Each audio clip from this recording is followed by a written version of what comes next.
Проблемные точки развития малого и среднего бизнеса в республике обсуждали на неделе в столице представители более 80 предприятий со всей Якутии. Состоялся форум предпринимателей. По словам участников, многие решения, которые были приняты руководством республики в целях поддержки малого и среднего бизнеса, дают положительный эффект. Однако ряд проблем по-прежнему остается. Это прежде всего отсутствие доступных кредитов для бизнеса, большая закредитованность предпринимателей, высокие тарифы на электроэнергию и услуги коммунальных компаний. За ходом работы форума наблюдала наш корреспондент Саргалана Захарова. Якутия занимает лидирующее место по созданию благоприятных условий для развития малого и среднего предпринимательства на Дальнем Востоке. В регионе работает ряд льготных программ финансовой и ресурсной поддержки предпринимателей. Согласно методическим рекомендациям Министерства финансов России, в районах республики работают муниципальные программы. Они определяют приоритетные направления в бизнесе, финансовую и земельную стороны вопроса. В рамках форума на базе Северо-Восточного федерального университета работали площадки для обсуждения актуальных тем развития и продвижения бизнеса. На них представители госвласти и предприниматели крупных и малых предприятий говорили о путях налаживания взаимодействия между организациями, взаимовыгодном сотрудничестве государства и бизнеса. Более 30 организаций заключили договор о сотрудничестве на бирже контактов. Представители сельхозкооперативов, рыбоперерабатывающие организации, крупные сети универмагов ознакомили участников форума со своей деятельностью. Проводим биржу контактов местных товаропроизводителей, продуктов питания с торговыми организациями, а также представителями общественного питания, бюджетные учреждения и так далее. Также на одной из площадок прошла презентация инновационных проектов муниципальных образований и республиканских организаций «Апинвест». Лучшие проекты уже в эти дни получат финансовую поддержку от Агентства инвестиционного развития республики и Фонда развития предпринимательства. Проекты, по возобновлению добычи минеральной воды Нежданинская в Томпонском улусе. Несколько проектов представлены в сфере строительства по разработке строительных материалов, по строительству дорог. Здесь широкий спектр на самом деле. Форум прошлого года уже дал свои результаты. Об успешном опыте участия в презентации проектов рассказал директор компании ООО «Сахапак» Витас Рауданайтис. Наш проект заключается в следующем. Это биоразлагаемая упаковка. То есть мы хотим производить и будем производить пакеты, которые будут иметь биоразлагаемость. Этим мы поможем также поддержать экологию в Республике Саха-Якутия. По итогам форума участники приняли резолюцию, в которую вошли предложения и замечания. Документ войдет в стратегию развития малого и среднего бизнеса до 2030 года. Он позволит наметить перспективы и пути развития предпринимательства в республике. Саргалана Захарова, Розалия Борисова, Василий Слепцов, Дмитрий Сергучев, Батый Горохов, Юрий Филиппов. Якутия день за днем. О состоянии дел в сфере малого и среднего бизнеса и перспективах предпринимательства в республике мы поговорим сегодня с гостем нашей программы, министром по делам предпринимательства и развития туризма Екатериной Кормилицыной. Екатерина Ивановна, добрый вечер. Добрый вечер.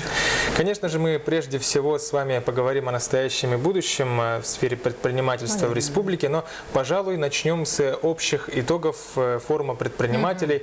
Программа, как мы знаем, довольно насыщенная, разнообразная, разноплановая.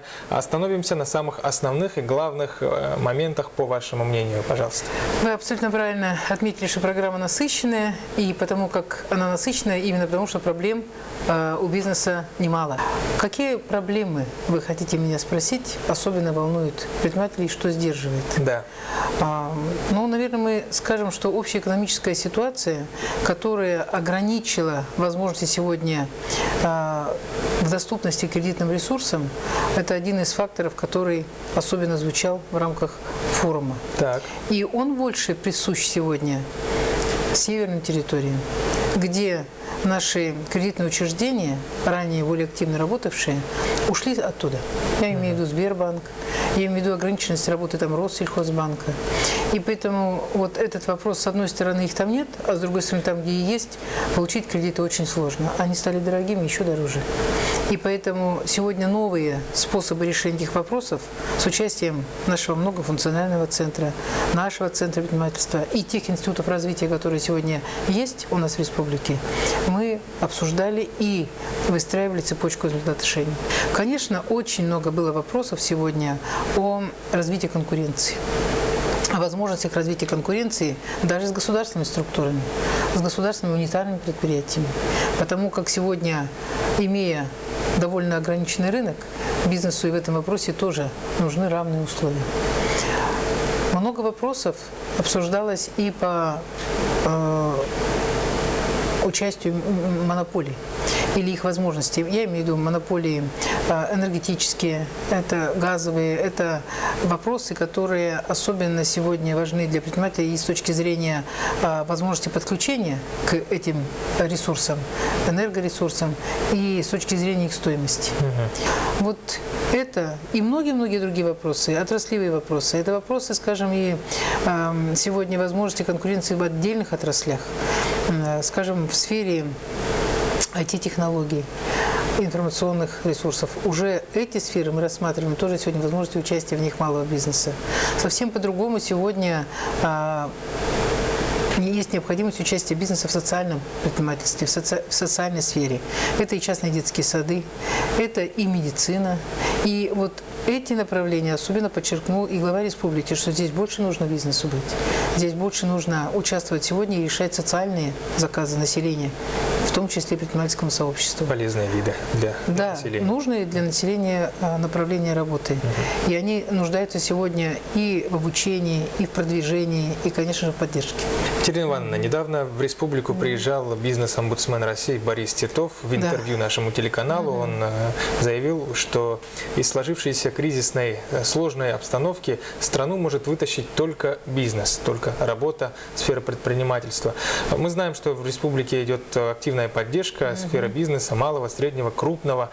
Помимо того, что уже делается, да, вот налоговые преференции, льготы, что еще необходимо сделать, как помочь, как поддержать бизнес для активной деятельности, чтобы вытащить страну и республику, в частности, из сложной экономической ситуации? Ну, я отмечу, что у нас, конечно, в республике может быть еще особая специфика.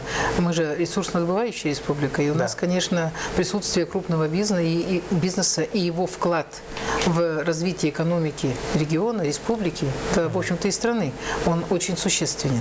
Но вместе с тем наш малый бизнес, он, конечно, чем нам нужен и важен, он создает рабочие места и обеспечивает занятость, небольшие, но стабильные доходы населения. Мы не говорим сегодня о крупных доходах, конечно, особенно в сельских территориях. И вот этот бизнес нас должен обеспечить еще или призван нас обеспечить и продуктами питания, и продовольствием, именно местной продукцией, и, конечно же, услугами. Поэтому, говоря о том, что именно малый бизнес сегодня у нас в республике сыграет существенную роль в этих экономических непростых условиях, это действительно не лишено реалий, это именно так, и именно поэтому-то сегодня государство отдает приоритеты, чтобы вот тем наработкам, которые в течение многих лет совместными усилиями бизнеса и власти сегодня уже есть, они бы не потерялись. И поэтому новые инструменты, которые могли бы помочь, это, конечно, сегодня кооперация, интеграция вот и с крупным бизнесом. Это, конечно, сегодня создание кластеров, которые бы позволили готовить кадры, повышать их квалификацию и практикоориентированно сразу внедряться в условия того или иного производства. Это работа, которая сегодня выходит далеко за рамки только предпринимательских идей. Это еще и наша новая кадровая подготовка. Да. Ну и, конечно же, мы сегодня говорим о тех режимах, которые вы уже назвали, доступных, более доступных налоговых. Мы сегодня должны говорить и о страховых взносах, и о возможности, конечно, нашего предпринимательского сообщества в этих непростых конкурентных условиях, я имею в виду конкурентных по отношению к другим регионам, даже дальневосточным, иметь примерно равные отношения и по оплате труда, и по оплате страховых взносов по отношению к своим наемным работникам. Поэтому это тоже, на самом деле, сдерживающие факторы для нашего бизнеса. И многие из них или остаются в тени, или ушли туда. И поэтому вот вывести из тени предпринимателей, вернее, не предпринимателей, а потенциальных предпринимателей, с одной стороны, поддерживая их инструментами, а с другой стороны, еще и другой нашей политикой в отношении малого бизнеса, которая бы сегодня на федеральном уровне тоже становилась более лояльной. Я отмечу, что для этого у нас сегодня в стране разрабатывается стратегия развития бизнеса до 30 года. Она уже практически готова. Республика Саха-Якутия в ней тоже активно поучаствовала. Сначала, когда наш глава участвовал в подготовке Госсовета, и многие идеи и предложения нашего бизнес-сообщества и власти были внесены. А теперь уже они находят отражение в рабочем документе вот этой стратегии. Не все, конечно, но многие из них. Да. И поэтому мы надеемся, что сегодня не только региональные возможности и не столько, а сколько и федеральное сегодня наше нормотворчество и отношение к нашей экономической ситуации с точки зрения поддержки бизнеса, который, как считает Титов, и выведет во многом из непростой экономической ситуации нашу экономику, оно должно находить не только декларативные, но вполне реальные решения в пользу вот этого тезиса. У нас истекает время. Спасибо, Екатерина Ивановна, что пришли в студию, ответили на вопросы. Удачи вам в работе. Спасибо. И всех с праздником.